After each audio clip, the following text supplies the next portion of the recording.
자, 돈이 되는 경제 기사 이제 호흡을 조금 고를 필요가 있어서 종목 이야기는 많이 나왔죠. 전전 시장까지. 근데 지금 들어온 속보까지는 아니고 외신 내용은 골드만삭스의 평가인데요. 미국 재무부가 부채 한도 합의 후에 국채를 약 7천억 달러어치 발행할 것으로 예상한다. 네, 골드만삭스의 예측입니다. 뭐 될지 안 될지는 모르겠지만 저 정도.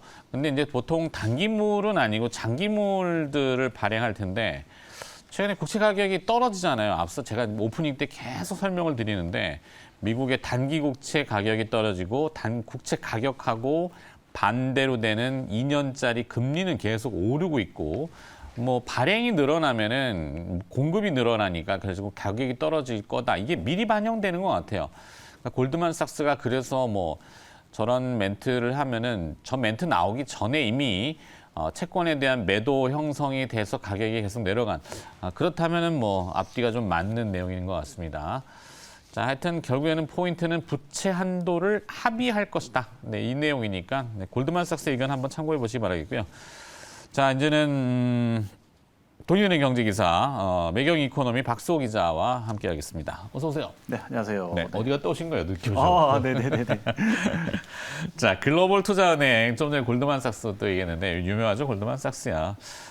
주식시장에 대해서 챗 GPT를 비롯한 인공지능 AI가 향후 10년간 뉴욕 증시를 지탱할 것이다. 이런 표현을 했다고요. 이게 무슨 내용입니까? 그러니까 이게 골드만삭스가 뭐 앞으로는 이제 AI를 하면 사람들이 좀 무서워하는 부분도 있잖아요. 뭐 이를테면 뭐 사람의 일자리를 뺏어간다. 뭐 이런 이야기를 하고 있는데 골드만삭스는 이런 거보다 생산성을 향상시킬 것이다. 네. 이런 점에서 향후 10년 후에 미국 증시를 이끌 동력은 결국 AI다. 이렇게 이야기를 하고 있습니다. 이 내용을 찾아보니까 그러면 생산성을 얼마나 높이는데 이랬을 때 매년 1.5% 높일 것이다. 근데 이게 이제 1.5%도 이제 이게 단리가 아니라 복리처럼 가는 거잖아요. 그 복리처럼 가면 1.5% 늘어나게 되면 결국 이제 S&P 지수, 그러니까 스탠다드 앤 푸어스 S&P 500 지수의 수익률을 30% 이상 견인할 것이다. 이런 이야기를 하는 겁니다. 이 이야기를 들어다 보면 결국 이제 AI가 일반적으로 저희가 지금 오늘도 저희가 뉴스를 하고 있습니다만 이런 뉴스를 하는 이 전반적인 해설은 살아남을지 모르겠으나 이를테면 증시가 지금 올랐다 내렸다 이런 것들은 사실 지금도 로봇 기자들이 움직여서 기사를 막 쓰고 있잖아요. 네, 팩트를 열거하는. 네네. 이런 것들을 생각해 본다면 앞으로 투자자들이 정말 궁금해하는 건 미래에 이제 여기서 AI 기업 중에서도 어떤 기업들이 그러면 뭐 승리를 할 것이냐 이런 것만 좀 지켜보면 될 것이다 이렇게 이야기했고요. 골드만삭스가 1999년이나 2000년 한번 생각해봐라. 그때 보면 페이스북이나 우버가 이렇게 지금 커질 줄 누가 알았겠느냐. 그러니까 지금이 변곡점이고 그래서 생산성을 높일 수 있는 AI가 어딘지를 잘 한번 살펴봐야 될 때다. 이렇게 이야기하는 겁니다. 네. 이와 더불어서 이 뉴스 타이틀 때문이라고 할 수도 있겠습니다. 미국의 헤지펀드 거물들이 올해 1분기에 이 AI 관련된 주식들을 좀 많이 샀다고요? 네, 그렇습니다. 그 뭐 이를테면 리틀 버핏이라고 하는 그 빌 에크만 이런 사람도 있고요. 또 억만장자 댄 로브 이런 사람들이 있는데 이분들이 최근에 이제 그 1분기만 놓고 보면 AI와 관련된 주식들이 알파벳, 뭐 마이크로소프트, 뭐 엔비디아, AMD 이런 회사들이 있지 않습니까? 그러면 여기서 보니까 그 빌 에크먼은 퍼싱 스퀘어라는 그 헤지펀드를 운영하고 있고요. 또 그 억만장자 거물 댄 로브는 이제 서드 포인트 이렇게 운영하고 있는데 퍼싱 스퀘어가 10억 달러 정도. 그다음에 댄 로브의 서드 포인트가 4억 9,300만 달러 정도의 그 AI 투자 포트폴리오를 이쪽으로 늘렸다. 이렇게 하고 있으니까 이거 좀 만만치 않은데 이렇게 생각을 하고 있겠고 또 타이거 글로벌 같은 헤지 펀드도 알파벳 그러니까 그 구글이죠. 알파벳 비중을 8억 달러 이상 늘렸다. 또 코튜 매니지먼트 이런 헤지 펀드가 있는데 여기는 17억 달러. 그러니까 거의 뭐 2조 원 가까이 지금 확대를 시켰다. 이런 것들을 보면 아무래도 뭐 일단은 챗 GPT 열풍은 마이크로소프트가 이제 주도하고 있으니까 마이크로소프트는 알겠고 최근에 이제 그 바드를 런칭한 그 구글이라든지 그 알파벳이죠. 이런 쪽도 지금 계속해서 사들이고 있다. 이건 뭐 너무 이제 헤지펀드가 아무래도 돈 냄새를 더 빨리 맡잖아요. 그러니까 이런 점에서 봤을 때 좀 눈여겨봐야 된다. 이렇게 정리할 수 있겠습니다. 네. 자, 지금은 조금 뭐 소강 상태이긴 합니다만 챗 GPT와 AI 계속 또 버전업이 나오겠죠. 네네. 첫 번째 주제를 좀 다뤄봤고 두 번째 주제로 넘어가 볼까요? 두 번째 주제는 자, K 배터리 3사 초격차 배터리를 만들자라고 얘기를 했다고요. 네. LG 에너지 솔루션, 삼성 SDI, SK온 이렇게 되죠. 네, 배터리 그렇습니다. 3사. 네, 네. 그래서 이 뭐 1분기 실적 발표를 하면 거기에 따라서 R&D 비중 이런 것들이 나오지 않겠습니까? 그래서 R&D 비중을 이제 딱딱딱이 공시다운 내용만 가지고 모아봤더니 네. LG, 뭐 삼성 그리고 SK 모두 다 합쳐서 거의 R&D에는 1분기에만 6,200억 원을 썼다. 그다음에 그 공장 신증설에는 무려 4조 6천억 원을 지금 돈을 쏟아붓고 있다. 이렇게 정리할 수 있는데 삼성 SDI는 이번 1분기 보니까 R&D를 좀 더 많이 했고 SK나 LG는 좀 공장 증설에 조금 더 많이 돈을 썼다. 이렇게 좀 네. 정리할 수 있겠습니다. 삼성 SDI를 좀 들여다보니까요. 1분기 R&D를 3,088억 이렇게 썼다고 나와 있습니다. 이게 보니까 지난해 전년 동기 대비해서 19.6% 그러니까 20% 가까이 늘렸다. 그러니까 R&D로 해서 새로운 것들을 많이 차세대 전고체 이런 것들 계속 개발하고 있으니까 이런 부분들을 다 생각해 보면 R&D에 계속 돈을 쏟아붓고 있구나 이렇게 생각을 할 수 있겠고요. 또 어차피 그 미국의 완성차 GM하고도 좀 손잡았으니까 그러면 공장 증설에도 좀 돈이 들어가는 거 아니냐? 그랬더니 아니나 다를까 6천억 원 이상 지금 공장 증설에 돈을 썼습니다. 그러면 LG 에너지 솔루션 어떠냐? 들여다보니까 뭐 다 아시겠지만 LG 에너지 솔루션이 가장 이제 미국에 투자를 많이 해놨습니다. 네. 그래서 여기도 공장 증설과 관련해서 많이 하고 있는데 여기는 LG 에너지 솔루션은 GM 공장도 있죠. 혼다 JV도 있죠. 혼다 조인트 벤처니까. 그다음에 미시간에 단독 공장도 있고 이렇게 다 포함을 해서 지금 지난해에 9천억 정도 썼거든요. 1분기에만. 근데 올해는 1조 8천억, 그러니까 2배 가까이 지금 계속해서 공장 신증설에 쓰고 있습니다. 요즘 뭐 조단위 네네. 아니면은 뭐 그렇죠. 명언도 못 내는 네, SK온도 보니까 R&D 비용은 좀 적습니다. R&D 비용은 뭐 845억 원 정도 씁니다만 여기도 공장은 작년에 신증설에 1,750억 정도 썼는데 올해는 12배 가까이 늘렸습니다. 그래서 네. 2조 1,586억. 그러니까 SK온도 사실은 여기에 어마어마하게 뭐 투자를 했다고 보면 정리할 수 있겠습니다. 네. 네.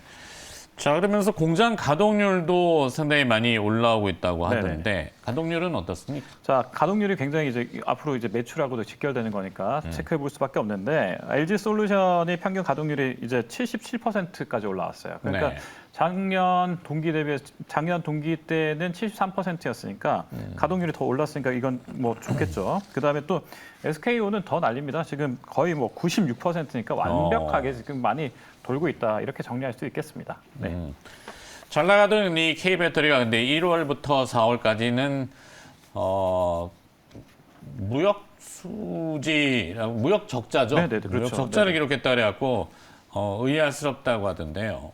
좀 신기하죠. 이게 저도 좀 처음에 봤을 때 이게 신기했어요. 이게 아니 우리나라가 여기서 만들어서 파는데 어떻게 적자가 나지? 했는데 제가 보니까 여러 가지 이유가 있더라고요. 그러니까 리튬 이온 배터리 이렇게 보면 이 수지가 적자가 난 겁니다. 리튬 이온 배터리. 네. 그래서 이 리튬 이온 배터리를 찾아보면 중국산 배터리가 지금 수입 물량이 계속 늘어나고 있어요.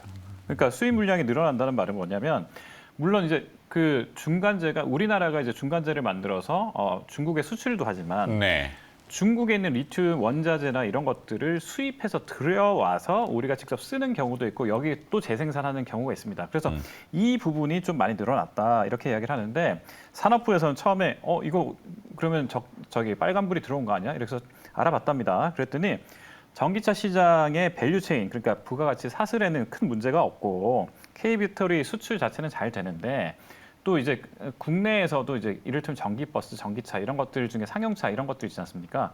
이런 부분들은 CATL 그러니까 중국에 있는 배터리 회사 거를 쓰는 경우도 많답니다. 그러다 보니까 이 여러 가지가 복합적인 이슈가 1분기에 딱 몰리면서 중국에 있는 중간재, 그다음에 완성품, CATL 완성품 이런 것들까지 다 들어오다 보니까 일시적으로는 지금 현재 무역 수지 적자처럼 보이게 돼 있는데 전체적으로 수출 물량에는 지금 지장이 별로 없다. 이렇게 말씀을 할 수 있겠습니다. 네.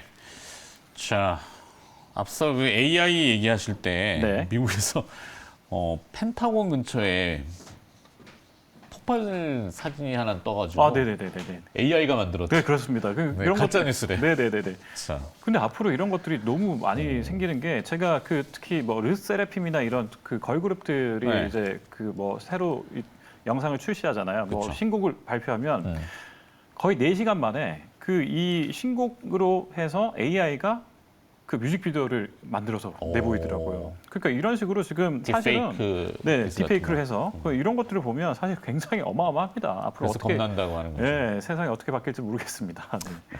자, 하여튼 배터리 얘기하다가 갑자기 AI로 네네네네. 돌아갔다가 네. 배터리는 그렇죠. 결국에는 삼성의 그 과거의 전략들이 초격차 아닙니까? 네, 네, 그렇습니다. 뭐 네. 기술 개발을 통해서 추격하는 2인자, 3인자들을 따돌리자 뭐 이런 건데 배터리도 그쪽으로 좀 가고 있군요. 네, 네, 네. 자, 세 번째 주제로 넘어가 보겠습니다. 세 번째 주제는 소비 쪽 얘기인데, 자, 이 5월에는 아무래도 가족의 달, 가정의 달 이렇게 해서 연휴도 꽤 많았고 네. 또 돌아오는 또 부처님 기념 오신 날. 네, 오신 날.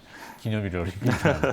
자, 이마트의 실적, 불확실성으로 주가 반등 지연 이게 뭘까요? 작년에만 해도 이마트가 뭐 쓱닷컴 뭐 이렇게 있고 뭐 이러다 보니까 이마트가 살아나는 것 아니냐 이런 이야기 계속 많이 했었습니다. 그러니까. 근데 올해 1분기를 보니까 앞으로 1분기가 쿠팡한테도 뒤졌다 이런 이야기까지 나왔잖아요. 그러니까 이거 어떻게 된 거야? 이렇게 보니까 목표 주가를 지금 뭐 여러 증권사에서 굉장히 낮춰 잡고 있습니다. 뭐 KB증권 같은 경우는 14만 원에서 11만 원으로 지금 낮춰 잡았는데요. 이게 전년도비 매출이 늘었거든요. 사실 뭐 네. 그렇게 장사를 잘못하지는 않았습니다. 매출은 2% 오른 7조 1,354억 원. 그런데 영업이익이 60%나 감소를 한 거죠. 137억 원밖에 안 되는 겁니다. 그러니까 7조 회사가 137억 원의 영업이익을 내니까 이거 좀 문제 있는 거 아니냐.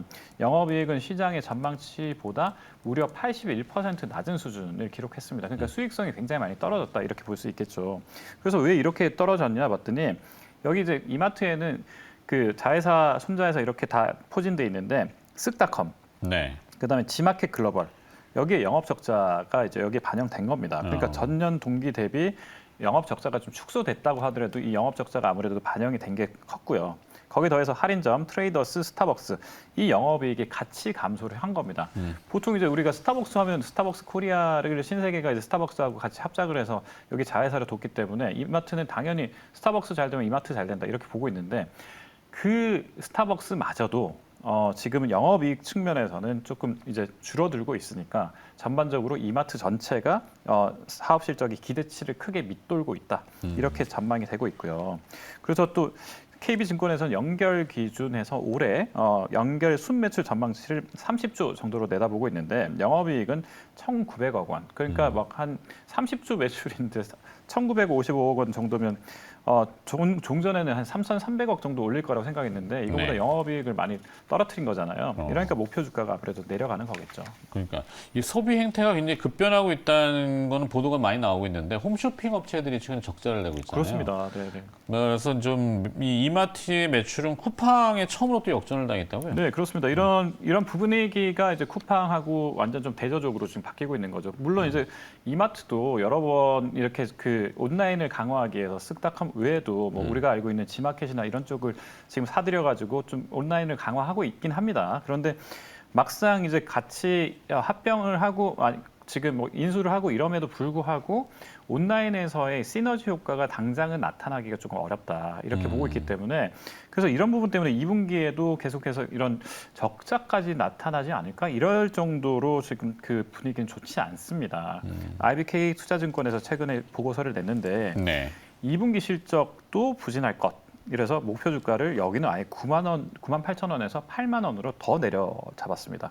그리고 투자 의견도 중립으로 유지하고 있는 것들을 보면 이게 이제 시장 기대치가 1분기만 해도 방금 설명드린 대로 1분기의 시장 전망치보다 확 떨어졌다고 할 수 있겠죠. 근데 여기에 2분기에도 크게 나아지지는 않을 것이다. 이런 이야기가 계속 나오는 겁니다. 알겠습니다. 자, 빠르게 짧게 하나만 좀 더 볼까요? 네네. 여행 수지에 관련된 이야기인데 아무래도 앞서 이제 소비를 좀 많이 다루고 있잖아요. 네네네. 일본인 한 명 들어올 때 한국인은 5명이 나갔군요. 그렇습니다. 일본으로 나가셨나요? 그렇습니다. 그러니까 일본인이 한 명 올 때 우리는 5명이나 일본에 가니까 뭐 많이 너무나 들어가죠. 이건 여행 수지가 당연히 적자가 되지 않겠습니까? 근데 네. 제가 이게 계산을 좀 해봤는데 일본 정부 관광국에서 자료를 보니까 1월에서 4월까지 일본 방문한 사람이 외국인이 673만 명 정도인데 673만 명 중에 200만 명이 한국 사람입니다. 그러니까 엄청나게 많이 갔죠. 또 이 사람들이 한국 사람들이 여기서 1조 9,800억 원을 썼답니다. 그러니까 이런 부분들 때문에 너무 이제 뭐 한국 사람들이 많이 가니까 당연히 우리가 적자가 날 수밖에 없겠죠. 여행 수지 적자가 나는데 물론 일본 사람들도 많이 들어왔어요. 근데 네. 일본 사람들이 들어온 거는 예전에 비해서 많이 들어왔다는 거지만 그럼에도 불구하고 36만 명 정도 들어왔습니다. 그러니까 우리는 200만 명이 나왔고 일본 사람은 35만 명 정도 들어왔으니까 좀 그 격차가 너무 크잖아요. 그러니까 여기에 따라서 좀 문제도 많고 그다음에 한국 사람은 100만 원, 124만 원 정도 쓰는데 한국에 들어온 일본 사람들이 보통 587만 원 정도 쓴단 말이에요. 우리나라보다 한 4배 이상 씁니다. 일본 사람들이 더 돈을 많이 쓰긴 합니다만 네. 절대적인 숫자에서 200만 대 35만 원이니까 게임이 안 되겠죠. 예. 그래서 그 돈 많이 쓰는 일본인들을 더 많이 우리가 유치해야 그래야지 여행 수지가 흑사로 돌아설 것이다. 그래서 좀 저희가 관광공사에서 많이 좀 홍보를 해야 될 것 같습니다. 네. 들어와서 뭐 쓸 수 있는 거리를 만들어줘야 되겠죠. 네네네. 잘 들었습니다. 오늘 돈이 되는 경제 기사 매경 이코노미의 박수호 기자가 오늘도 수고를 해주셨습니다. 고맙습니다. 네.